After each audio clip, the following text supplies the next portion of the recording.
Hey guys, what's going on? John here from What's Spinning, here tonight with a very special video. I don't really have any more album reviews planned for the rest of the year.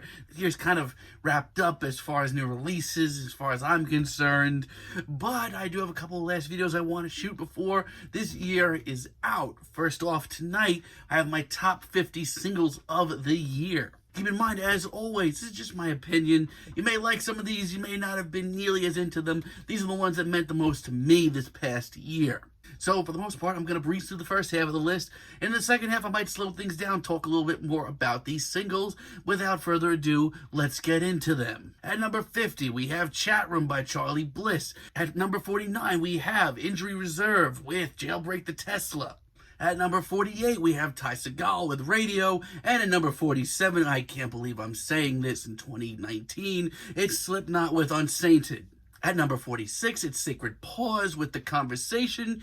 And at number 45, it's my boys Foxygen with Work. And at number 44, it's Full of Hell with the absolutely crushing Armory of Obsidian Glass. At number 43, it's Danny Brown with Best Life. At 42, it's the Black Keys with Go. And rounding up the 40s at 41, it's Pile with Hair. At number 40, it's Blank Mass with House vs. House. Followed by the New Pornographers at number 39 with Falling Down the Stairs of Your Smile. And at number 38, but number 1 in song titles, it's JPEG Mafia with Jesus Forgive Me, I'm a Thought. 37, it's Low Life with Rave Slave, followed by Lana Del Rey at number 36 with The Greatest. And at number 35, it is one of the most dreary and beautiful tracks I've heard all year. It's Chelsea Wolfe with Deranged for Rock and Roll. At 34, once again, what year is it? It's Coldplay with Arabesque. And at number 33, we have Sharon Van Etten with 17. Coming in at 32, it's American Football with Silhouettes, a track that I loved so freaking much this year. And 31, it's Andrew Bird with Sisyphus. At number 30, we have King Gizzard and the Lizard Wizard with Planet B. And number 29, it's Bradford Cox and the Boys and Deer Hunter with Element. Number 28, we have Lucy's by Girlpool. Foles at 27 with Exits. And at 26, we have the indie pop duo You Tell Me with Water Cooler. Whew, okay, gonna slow things down in this second half, go a little bit more into detail. At number 25, we have Aesop Rock and Tobacco teaming up as Malibu Ken with Acid King. This was maybe not my favorite track on the album. I am partial to Tuesday. I think that track is absolutely hilarious. But honestly, overall, this kind of does sum up every theme on the album in a big way. But at the same time, it served as the grisly underbelly to this album. We forget this. The Malibu Ken album, as weird and freaky and bizarre and strange as it was pretty lighthearted. Tracks like Tuesday and Suicide Big Gulp and other tracks on there had a lot of humor to them, had a lot of really weird stuff going on that kind of just made you sit back and make a strange face. However, this track was incredibly dark, dipping into Satan worship and all sorts of other things. It's kind of the reality check that this album needed. At number 24, it's Bellows with Denouement. Honestly, this album and this track, was the first real taste I got of Bellows ever, and I honestly haven't looked back since. I mean, the progressive pop elements to this album were really classy and genuinely forward-thinking at times. Then we have this track out of nowhere, bringing in a whole lot of vocoder vocals, a whole lot of effects, and doing it in a really classy way that didn't come off as cheesy or anything worse, and I actually just think that this track is really compelling. Now, 23 was hard for me because in some ways I wanted to put Julian on here, and in other ways, I wanted to put Ain't No Drug Like Me on here. But with 23, I put Carly Rae Jepsen's Now That I Found You. This kind of just summed up every wonderful pop element in 2019 that her last album was. It's one of the most upbeat. It is one of the most captivating and instantaneous tracks on that album. There are other tracks that may really kind of resonate a little bit more so with me over the long haul, but honestly, this track is is just so inescapable. At number 22, it is Dive with Taker. This was one of the tracks that instantly made me think that I was going to fall in love with Dive on this album. I've enjoyed Dive casually for many years, but they've always just escaped me at the end of the day. I need a little bit more grit, I need a little bit more oomph, and that's what we get here. It's much more guitar driven. I love the sluggish pace, I love the very broad production here, and I just love how sonically immense this track comes off. And honestly, this album overall is just, it's all those things and more. Very excited to hear where Dive goes next. At 21, it's Gatecreeper with From the Ashes. I have pumped many a weight to this track this year. I love just how pulverizing and calculating this track is. I mean, this new Gatecreeper album, Deserted, is just an all-out assault from start to finish, but this one just seemed so grimy, so desolate, so pulverizing with every note. And it's just, they have so much character, they have so much personality, and the production on this track and this whole album is crushing. And at 20, it's a track from an album that I ended up not loving nearly as much as I wanted to. It would be from the new Black Mountain album, but still, this track to me was on just about every playlist I made this year. Apparently Gerard Way is a big fan of these guys as well, which is pretty cool. It's the track Future Shade. I freaking love the old school classic rock heavy psych feel to this track. Tons of guitar solos, big meaty production, and big hair metal riffs. This track rules. And at 19 is one of my favorite moments from the new Jay Som album. That would be Superbike. I don't know, there's just something about this track that just makes me want to get on the open road and see something that I've never seen before with someone that I really care about, with the windows down and some great music blasting. It's such an adventurous and sweet, and it's still light on the ears at times, but it's just so elegant, and it just makes my heart feel so happy. At number 18, I'm giving it to Marissa Nadler and Stephen Brodsky for their cover of Guns N' Roses' Estranged. This is a big one for me. If you know anything about me, I've never enjoyed a Guns N' Roses anything, ever. Marissa and Steven have done to this track and other tracks and other covers that they've done the last year is pretty miraculous. Marissa's very ghostly, very dreary, very somber singing over Steven's very calculating, very dreary guitars is more often than not some of the most captivating stuff that I've heard all year from any duo. I mean, yeah, it's well over 7 minutes long, but I've listened to this just as many times as other tracks this year. And at number 17, a track from an album, once again, that I wanted to love a whole lot more. I'm going to give it to Lizzo with Juice. I have listened to this track nonstop this year. This was my big party track this year. I just love the upbeat throwback funk to this. I love her personality here. I love her sass. Much more so than Truth Hurts. That's just me. Not to mention, it is just so much fun, and I haven't been able to say that about a lot of these albums and singles. And at 16, I'm going to give it to Cattle Decapitation with One Step Closer to the End of the World. This was a real highlight from this album for me. If you haven't seen it, I just put up this review last week. It's just a real late end of the year slammer for me. I think it's probably the best metal album of the year. This album rips, and mostly because of tracks like this. They have that human touch, that human element that just deep down, even though it's so tortured, so blistering, so in your face and monstrous, there are parts of this that are just so warped human emotions deep down. It's sort of catchy at times, but it's just blistering and aggressive and monstrous at other times. I love this track. Okay, at number 15, I'm giving it to Sandy Alex G with Hope. Like, I was very iffy going into this album, mostly because I've been iffy with Sandy Alex G's work for years. But this was just like 2.5 minutes of bliss for me. I love how upbeat and carefree and melodic it is. And not to mention, in like a few short minutes, I had liked him a few years ago, but instantly, I feel like this guy has become one of my favorite songwriters out there. I just can't help but just completely get drawn up in this. And at number 14 is one of the most beautiful tracks I've heard this year. It is my girl Kareen with Ever from her album The Quanta series. You may have heard this from an earlier EP of hers, but I just can't get over how overwhelmingly gigantic this track is. If you haven't heard it yet and you're into stuff like FKA Twigs and her new album, give this a shot, because Kareen's vocal performance on this track is absolutely mind-boggling. It is so powerful, but it also has some great left field production and some very weird, almost Bjork influences thrown in as well. It's a wild track. And at number 13, I'm giving it to Stella Donnelly with Old Man. I feel like I wasn't as into this album as a lot of people were. Some people were going nuts over this album.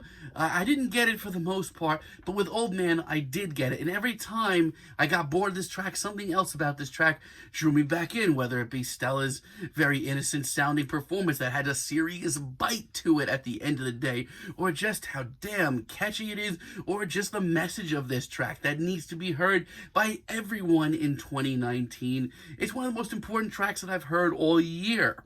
And at number 12, it's the collaboration I didn't know that I wanted or needed this year. It's James Blake and Travis Scott and Metro Boomin with Mile High. One word here, guys: chemistry.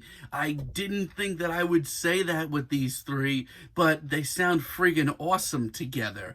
I mean, between James Blake's very soulful performance and Travis's very psychedelic raps, it's the route that he's been going down for a while, as well as Metro Boomin's very hazy beat. There's so much to love here, and these three, when they get on the same level, there is a chemistry here that I haven't heard from any others this year. It's wild, it bangs at parts, it's soulful at others, it's pretty damn trippy as well. A+.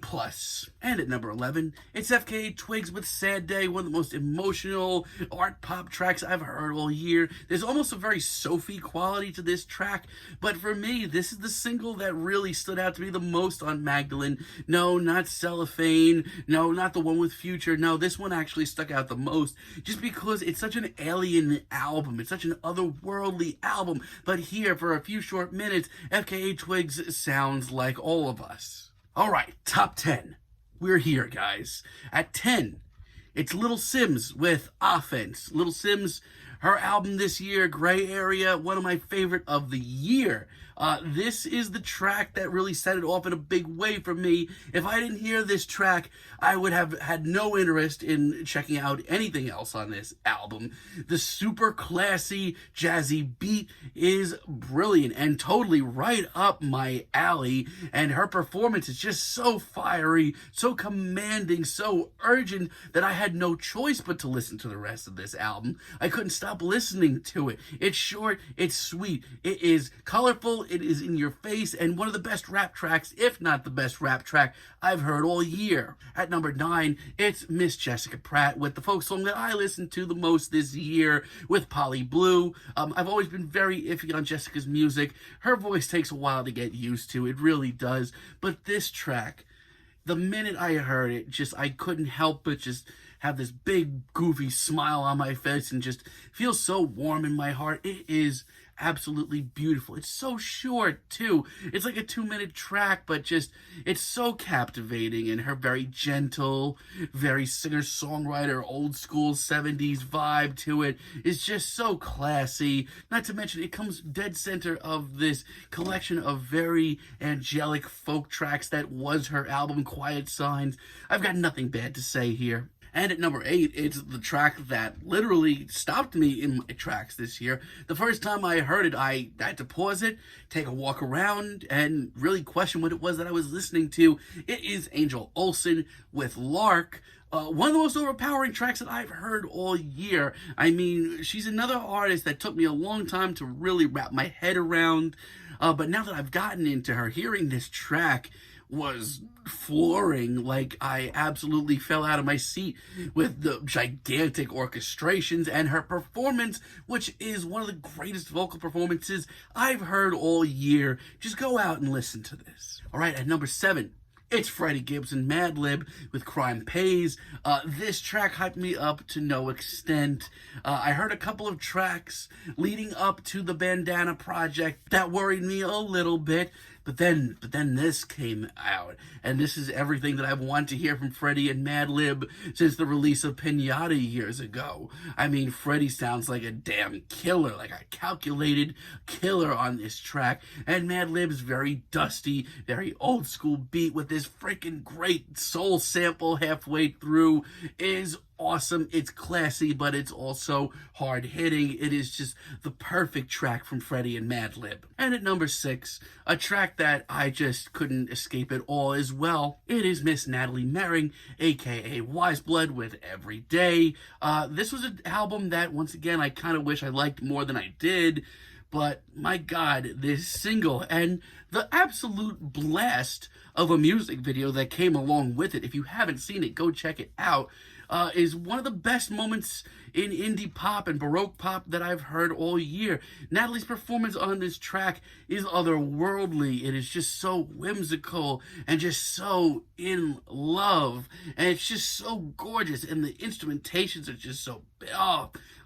just go listen to it. It's wonderful. At number 5, a absolutely soul-crushing post-hardcore track that made me remember everything that I once loved about genres like post-hardcore and emo. That would be La Dispute, Fulton Street 1. This is the one track that I heard leading up to this album that made me rewrite my entire calendar for 2 weeks just so I could get to talk about this album. This track is soul crushing. Some of the vocals on this track, they just sound like there's such a sense of finality to it. There is just this crushing, emotional, absolutely dire sense to this track. You feel like these are like the last words that they're going to say before they just crumble into pieces. It is just such an intense, an emotional track that really builds up the absolute masterpiece of an album that follows. Number 4, we have Brockhampton with No Halo. This track blew my freaking mind. If you listened to my review, you knew that it took me years to really wrap my head around Brockhampton.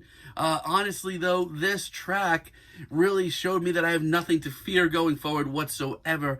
It is the most emotional thing that they've ever dropped, and they've done some pretty emotional stuff in the past. But not only that, they address a lot of things that really needed to be addressed, and they do it all while remaining, pretty hard hitting. The rap verses here, they still cut just as hard. There isn't a single second of this track that shows them going soft at all. It's literally just, I'd say, the best rap tune that I've heard all year.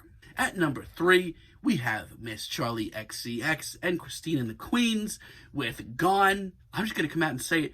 This not only is my favorite pop song of the year, it's probably my favorite pop song of maybe the last 5 years. Charli did not need to go as hard on this track as she did. She did that for us. We love you, Charli. The hook here is inescapable. The production here is just really sums up Charli's entire sound. As a matter of fact, this 3-minute or whatever song really sums up Charli's entire sound these days to a T perfectly. It's so passionate, it's so hard-hitting, and it is really the start to this very emotional and very real and personal album that was the last Charli XCX album. Okay, at number 2, punk track that I listened to the most this year. To be honest, as far as I'm concerned, the rock track that I listened the most this year, it is my boys, Fontaines DC, getting all that hype, rolling it up real nice, and making it turn out pretty well. It's them with The Boys in the Better Land. I absolutely love this track. It is a punk track for the ages. It is a track that, if it was written in the 70s, 80s, or the 90s, probably would have had just much punch to it and just as much lasting power. It is a punk anthem. It is balls to the wall. It is catchy when it needs to be. It is hard hitting and it is relentless. If you haven't heard this and you haven't heard the rest of their album Doggerel, please, if you're a punk fan, go check it out. Which leads me to my number 1 single of 2019. I did think long and hard about this, but at the end of the day, my single of the year is kind of just has to be the single that, hey, I listened to the most this year and just made me feel the best this year, and that has to be Vampire Weekend's Harmony Hall. When I first heard this track, I mean, I was worrying about what Vampire Weekend were going to do next for years, but with this track, instantly just I had no qualms going forward. And yeah, maybe I didn't like the album nearly as much as I was hoping I would.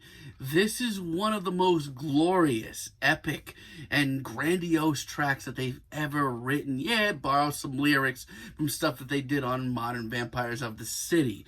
But there is just a happiness and a sunniness and a positivity to this track that I feel like the world kind of needs right now. At least I did this year. It's so catchy and it's so well written.